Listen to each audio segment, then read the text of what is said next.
الحمد لله نحمده ونستعينه ونستغفره ونؤمن به ونتوكل عليه ونعوذ بالله من شرور أنفسنا ومن سيئات أعمالنا من يهده الله فلا مضل له ومن يضلله فلا هادي له ونشهد أن لا إله إلا الله وحده لا شريك له ونشهد أن سيدنا ونبينا ومولانا محمدا عبده ورسوله أعوذ بالله من الشيطان الرجيم بسم الله الرحمن الرحيم إن عدة الشهور عند الله 12 شهرا في كتاب الله يوم خلق السماوات والأرض منها 4 حرم ذلك الدين القيم صدق الله العظيم وقال تعالى إنما النسيء زيادة في الكفر يضل به الذين كفروا يحلونه عاما ويحرمونه عاما ليواطئوا عدة ما حرم الله فيحلوا ما حرم الله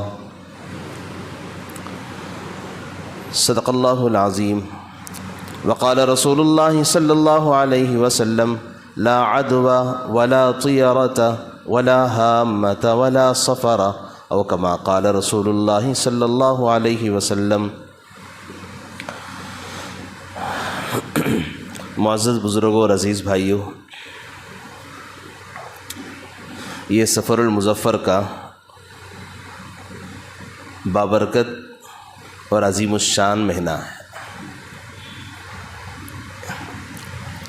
اس مہینے کے نام سے یہ اندازہ ہوگا یہ مہینہ کتنا اچھا مہینہ ہے، جس کو عربی میں کہتے ہیں سفر المظفر، کامیابی والا مہینہ ہے، نجات والا مہینہ ہے، اللہ کی رحمتوں کے اترنے والا یہ مہینہ ہے، اللہ کو خوش کرنے والا یہ مہینہ ہے۔ اس مہینے میں اللہ بندوں سے راضی ہوتے ہیں اور اس مہینے کا ہر کام انجام تک پہنچتا ہے، نتیجے تک پہنچتا ہے، ہر کام کا ایک اچھا نتیجہ، رزلٹ اس کا اچھا آتا ہے۔ یہ ہے اس نام سے ہی اس کی حقیقت واضح ہوتی ہے۔ جسے نام سنتے ہی آدمی اس کے کام کا اندازہ لگا لیتا ہے۔ جیسے اگر کہا جائے فین، اس کا مطلب ہے کہ ہوا دینے والی چیز۔ اے سی اور کولر اگر کہا جائے اندازہ ہوتا ہے کہ اس سے آدمی کو ٹھنڈک پہنچتی ہے، گرمی دور ہوتی ہے، سکون ملتا ہے۔ نام سے ہی اس کی حقیقت کا اندازہ ہوتا ہے۔ ایسی اسلامی نام سے ہی اندازہ ہوتا ہے کہ اس مہینے میں اللہ نے کتنی حقیقت چھپا رکھی اور اس میں کامیابیاں کتنی ہیں۔ اسی لیے اس کا پورا نام ہمیں یاد رکھنا چاہیے، سفر المظفر۔ یہ کامیابی والا مہینہ ہے، یہ نام اسلام نے دیا ہے۔ جب اسلام جس نام کو اسلام جب بتاتا ہے تو اس کا کام بھی بتاتا ہے۔ تو نام ایسا بتاتا ہے کہ اس سے اس کی حقیقت کا اندازہ ہو جاتا ہے۔ لہذا اسلام سے حقیقت کا اندازہ ہمیں یہ ہو گیا، یہ ایک بڑی کامیابی والا مہینہ ہے، اور اس مہینے کا نام اللہ کی طرف سے رکھا گیا ہے، جس کو نبی کریم صلی اللہ علیہ وسلم نے سفر المظفر فرمایا۔ یہ کامیابی والا مہینہ ہے۔ اگر حقیقت میں اگر دیکھا جائے، جس دن اللہ رب العزت نے اس زمین و آسمان کے نظام کو بنایا ہے، ان عدت الشہور عند اللہ 12 شہرا فی کتاب اللہ یوم خلق السماوات والارض۔ قرآن کہتا ہے جس دن ہم نے زمین و آسمان کو بنایا، اسی دن ہم نے پوری کائنات کا، پوری دنیا کا نظام بنایا، اور اس دنیا کے نظام بنانے میں ہم نے ترتیب یہ رکھی کہ اس پوری دنیا کی عمر اتنی ہوگی، اس کے اتنے سال ہوں گے، سال کے اتنے مہینے ہوں گے، مہینے کے اتنے دن ہوں گے، دن کے اتنے گھنٹے ہوں گے، گھنٹے کے اتنے سیکنڈ ہوں گے۔ یہ خدا کا بنایا ہوا نظام ہے۔ 12 مہینے، اللہ خود فرما رہے ہیں ہم نے 12 مہینے طے کر رکھے ہیں۔ فرمایا آگے منہا 4 حرم، ان 12 مہینوں میں 4 مہینے بڑے بابرکت والے ہیں۔ اللہ خود فرما رہے ہیں یہ بھی بڑے بابرکت والے مہینے، یہ 4 مہینے ہیں، 3 لگاتار ہیں، ایک بیچ میں آنے والا ہے۔ یہ بخاری اور مسلم کی حدیث ہے۔ 3 مہینے لگاتار آنے والے، شوال، ذی قعدہ، ذی الحجہ، محرم، ذی قعدہ، ذی الحجہ، محرم، یہ 3 مہینے لائن سے آنے والے ہیں، اس کے بعد رجب کا مہینہ بعد میں آنے والا ہے۔ فرمایا 4 مہینے سب سے زیادہ بابرکت مہینے ہیں جن کو اللہ نے پہلے ہی دن سے برکت والا بنایا ہے۔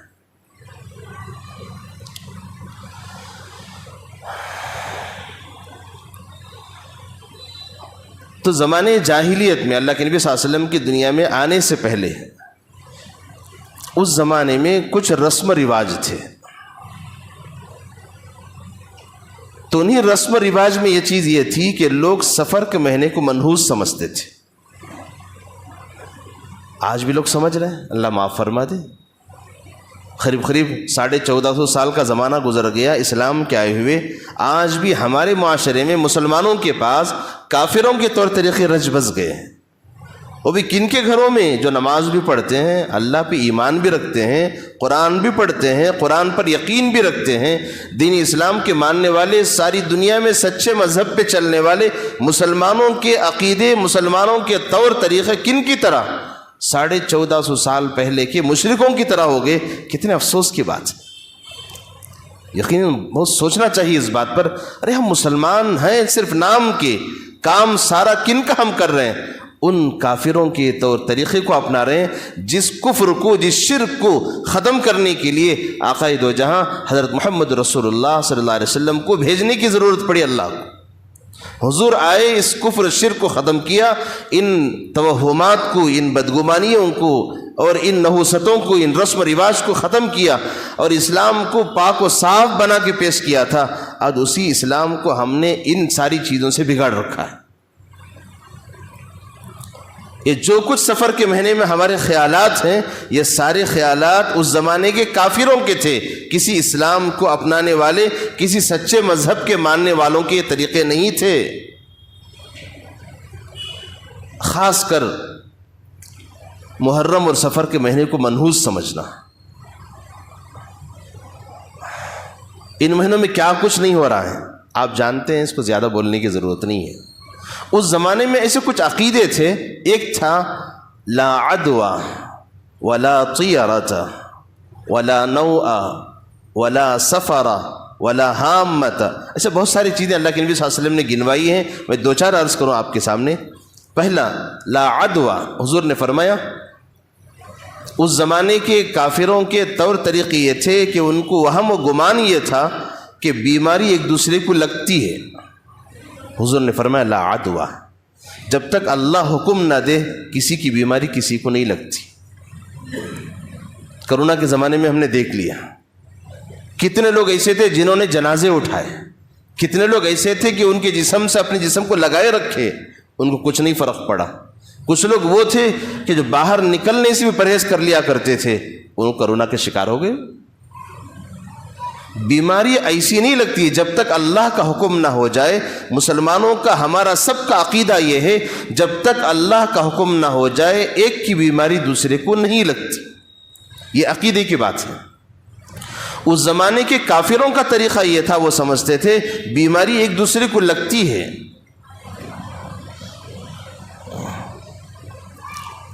اب وہی توہم پرستی یہ ہماری قوم میں بھی آ گئی۔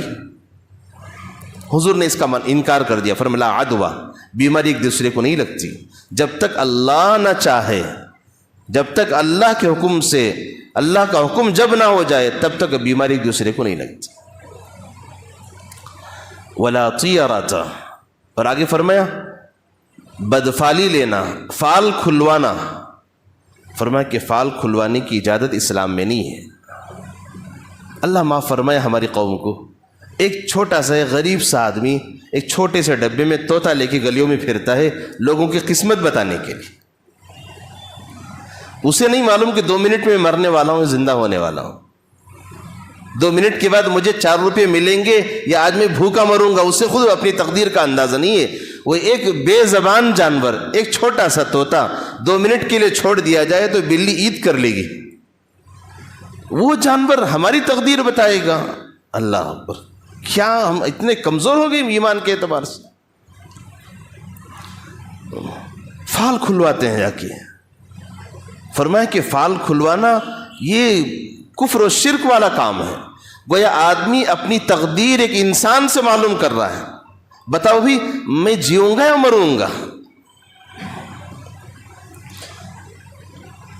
ایک حضرت فرماتے ہیں، کتاب میں نے وہ قصہ پڑھا ہے کہ کسی جگہ میں گزر رہا تھا، دیکھا کہ لوگ لائن لگائے کھڑے ہیں. میں نے جھانک کے دیکھا کہ ایک آدمی لوگوں کے ہاتھ دے کر آئے، ان کی قسمت بتا رہا ہے. میں بھی سوچا کہ چلو میں بھی لائن میں کھڑا ہو جاؤں. وہ گئے اور بتائے بھائی، اس نے کہا کہ تمہاری 2 شادیاں ہوں گی اور تمہارے 4 بچے ہوں گے. ابھی نہیں. انہوں نے کہا، ایک تھپڑ رسید کیا، کہا کہ ابھی میرے 3 بیویاں ہیں، 10 بچے ہیں. یہ کہاں سے آ گئی پھر؟ تو اس نے کہا کہ ابھی پیدا نہیں ہوں گے 2 بیویاں آئیں گی، 4 بچے پیدا ہوں گے. انہوں نے کہا کہ ابھی 3 موجود ہیں اور 2 کہاں سے آئیں گے؟ ہم ان باتوں پہ یقین کر لیتے ہیں. فرمائے کہ یہ فال کھلوانا اسلام میں بالکل اس کی اجازت نہیں ہے. اللہ معاف فرمائے کہ آج ہمارا معاشرہ ان چیزوں میں پھنسا ہوا ہے. رشتہ دیکھتے ہیں تو فوراً فال کھلواتے ہیں. لوگ جاتے ہیں تاکہ ہماری بچی کا رشتہ فلاں سے جڑے گا یا نہیں ہے. اس بندے کو کیا پتا ہے کہ 2-4 منٹ کے بعد میری بیوی مجھے چائے بنا کے دے گی یا گرم پانی دے گی. اسے خود اپنا بات کا اندازہ نہیں ہے. وہ سامنے والے کی قسمتیں کیسے بتائے گا؟ کیوں ہماری عقل کام کرنا چھوڑ چکی ہے؟ یہ ہماری ایمان و اعمال کی کمزوری کا نتیجہ ہے. یہ چیزیں اس زمانے میں بہت عام تھی. اللہ کے نبی صلی اللہ علیہ وسلم نے اس پر محنت فرمایا. مکے میں 13 سال تک صرف ایمان پر محنت کرائی اور ایمان پر محنت کرایا اور کہا کہ اللہ سے ہوتا ہے، اللہ کے غیر سے کچھ نہیں ہوتا. کرنے دھرنے والی ذات صرف اور صرف اللہ کی ہے. یہ محنت حضور نے کی. 13 سال لگے اس محنت کو بنانے میں، یقین کو پیدا کرانے میں.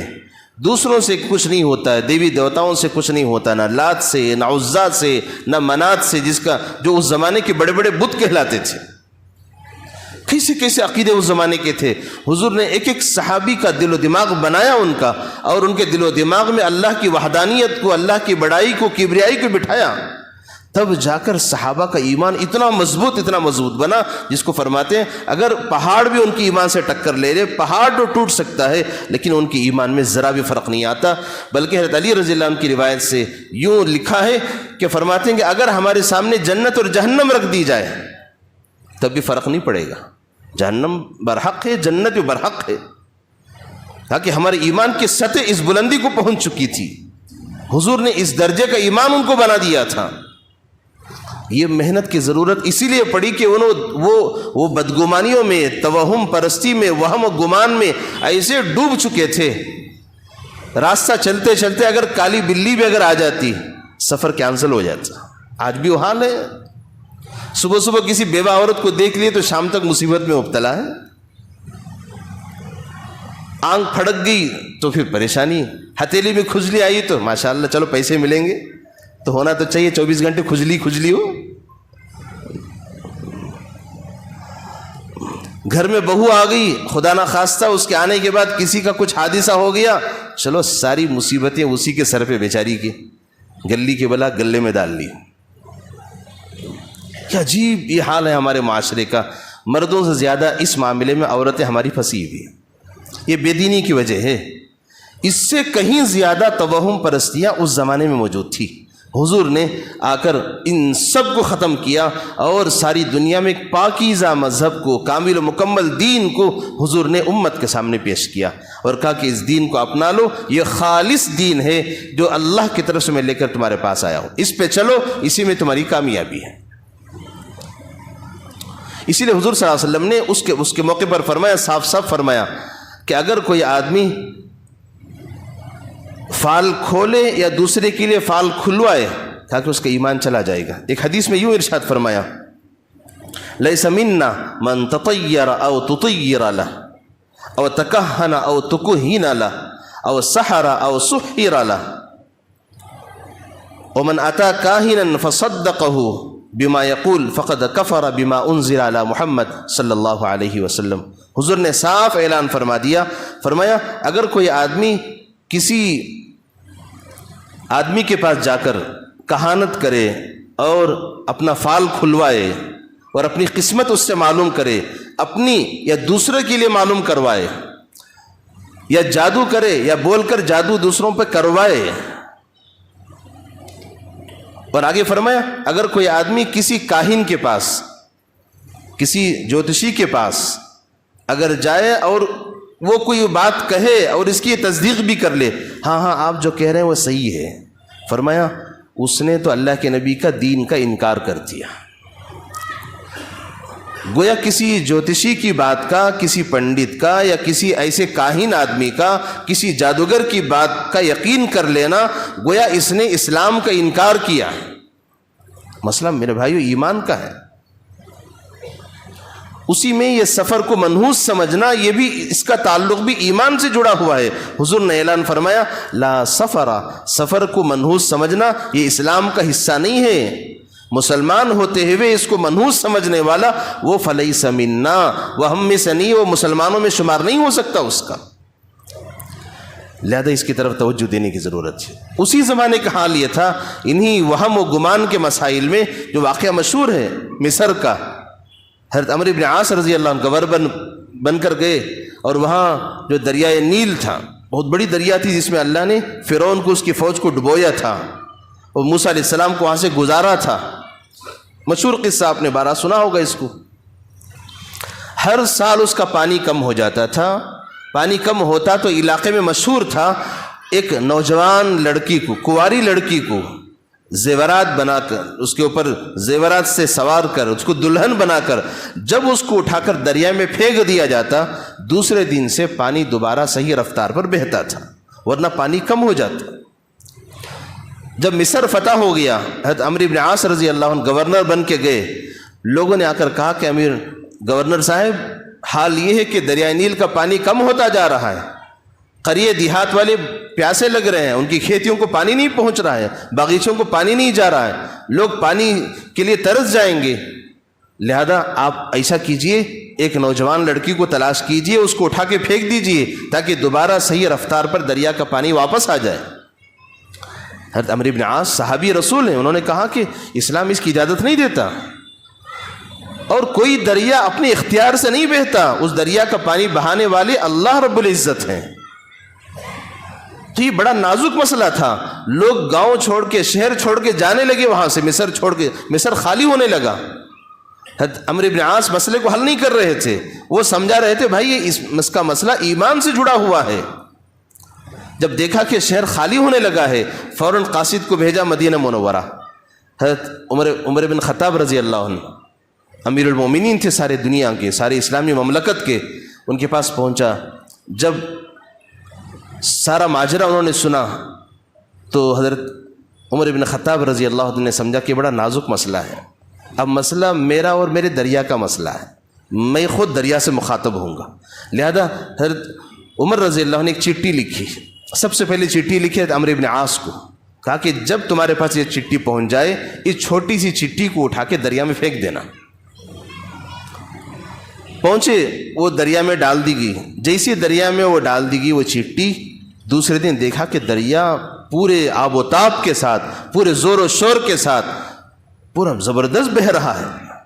لوگوں کو تعجب ہوا، ارے عجیب بات ہے، زمانے دراز سے ہم ایک کنواری لڑکی کو دلہن بنا کر سوار کر ڈالتے تھے تب پانی آتا تھا، آج عجیب بات ہے اس کے بغیر بھی پانی بہنے لگا ہے۔ اب جو مسلمان تھے، جو ابھی نئے نئے مسلمان تھے، انہوں نے اس ماحول کو بچپن میں، جوانی میں دیکھا تھا، ان کو بھی تھوڑا بہت تعجب ہو رہا تھا، دیکھیں تو صحیح امیر المومنین نے کیا لکھا ہے۔ جب اس چٹھی کو اٹھا کے دیکھا گیا، اس میں لکھا تھا، اے دریائے نیل، اگر تو اپنی طرف سے بہتی ہے ہمیں تیری کوئی ضرورت نہیں ہے، اگر تو اللہ کی طرف سے بہتی ہے ہم اللہ سے مطالبہ کرتے ہیں، یا اللہ تو دوبارہ اس پانی کو پوری رفتار کے ساتھ بہانا۔ لہذا تب سے پانی بہا ہے، آج تک بہتا آ رہا ہے۔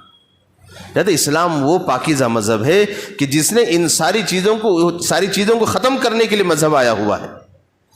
اللہ معاف فرمائے کہ آج ہمارے پاس اتنا پاکیزہ مذہب کے ہوتے ہوئے، اتنے اچھے طور طریقوں کے ہوتے ہوئے، اور پاکیزہ قرآن اور پاکیزہ احادیث کے ہوتے ہوئے، اور اسلام کی تعلیمات کے ہوتے ہوئے، ہم کیسی بری چیزوں میں پھنسے ہوئے ہیں۔